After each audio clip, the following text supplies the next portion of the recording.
کسی ملک پر ایک مغرور بادشاہ حکومت کرتا تھا۔ وہ ہیرے جواہرات، شان و شوکت اور اپنے جاہ و جلال کے نشے میں مست ہو کر رعایا کی طرف سے بالکل غافل ہو چکا تھا، اور اسے ان کی مشکلات اور پریشانیوں کی کوئی فکر نہ تھی۔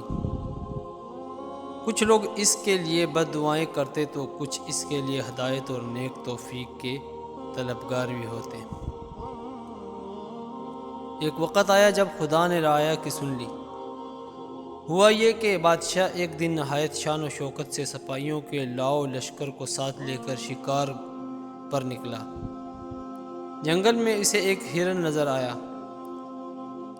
اس نے اس کے پیچھے گھوڑا دوڑا دیا۔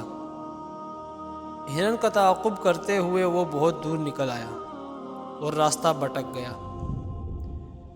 وہ اپنے محافظ، دستے اور تمام درباریوں سے بچھڑ گیا تھا۔ ادھر انہوں نے بادشاہ کو بہت ڈھونڈا، لیکن گھنے جنگل میں مایوسی کے سوا کچھ ہاتھ نہ آیا، اور یوں بھی رعایا کی طرح بادشاہ کے سپاہی اور درباری سبھی اس کی اکڑ و غرور سے تنگ آ چکے تھے۔ انہوں نے اپنے فرما روا کی تلاش بند کر دی اور واپس لوٹ گئے۔ بادشاہ سارا وقت راستہ تلاش کرتا رہا، لیکن نہ تو اسے اپنے محل کی طرف جانے کا راستہ ملا اور نہ ہی اس کے درباری۔ اس دوڑ دھوپ میں اسے پیاس لگنے لگی، مگر کہیں بھی پانی نہیں ملا۔ میلوں چلنے کے بعد اسے بہت دور ایک جھونپڑی نظر آئی تو وہ خوشی سے پاگل ہو گیا۔ اس نے گھوڑا دوڑایا اور جھونپڑی تک جا پہنچا۔ وہاں ایک بزرگ بیٹھے عبادت میں مشغول تھے، اور ایک طرف کونے میں پانی کا گڑھا رکھا تھا۔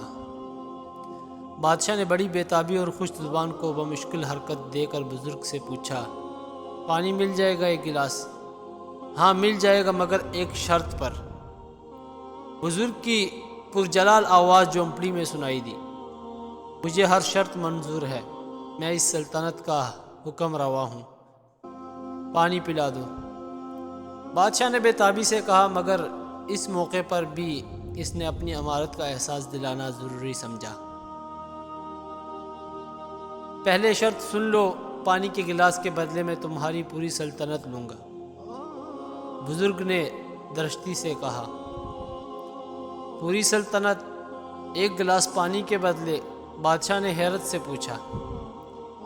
بزرگ نے کرخت لہجے میں کہا، ہاں منظور ہے تو ٹھیک، ورنہ یہاں سے چلے جاؤ اور مجھے عبادت کرنے دو۔ پیاس کی شدت سے بادشاہ کو اپنا دم نکلتا محسوس ہو رہا تھا۔ اس نے نڈال ہو کر کہا، مجھے منظور ہے، اب مجھے پانی پلا دو۔ پانی پی کر بادشاہ کی جان میں جان آئی تو وہ بزرگ سے کہنے لگا، وعدے کے مطابق اب میں بادشاہ نہیں رہا، آپ میری جگہ بادشاہ ہو گئے ہیں۔ آپ میرے ساتھ محل چلیں اور تخت سنبھال کر مجھے وہاں سے رخصت کریں۔ بادشاہ کی بات سن کر بزرگ نے مسکراتے ہوئے اور ایک بے نیازی کے ساتھ کہا، جس سلطنت کی قیمت ایک گلاس پانی ہو، اس کی حقیر بادشاہت لے کر میں کیا کروں گا؟ یہ سن کر بادشاہ بہت شرمندہ ہوا۔ اسے اپنی اصلیت کا علم ہو گیا تھا، اور وہ جان چکا تھا کہ واقعی انسان کے پاس دنیا بھر کے خزانے ہو یا کوئی بڑی سلطنت، لیکن جب وہ مجبور ہو تو اس کی قیمت ایک گلاس پانی کے برابر بھی نہیں۔ بادشاہ کے دل سے شان و شوکت اور اپنی امارات کا سارا ذوق و شوق اور ہر آرزو گویا جاتی رہی۔ اس نے خدا کا شکر ادا کیا کہ آج اسے ہدایت ملی۔ بادشاہ نے ایک اچھے حکم روا کے طور پر زندگی بسر کرنے کا فیصلہ کر لیا۔ تب اس بزرگ نے بادشاہ کو گھنے جنگل سے نکالا اور محل تک پہنچایا۔ اس موقع پر بادشاہ نے بزرگ سے وعدہ کیا کہ وہ اللہ کے بندوں کے ساتھ بھلائی کرے گا اور اپنی رعایا کی خبر گیری کرتا رہے گا۔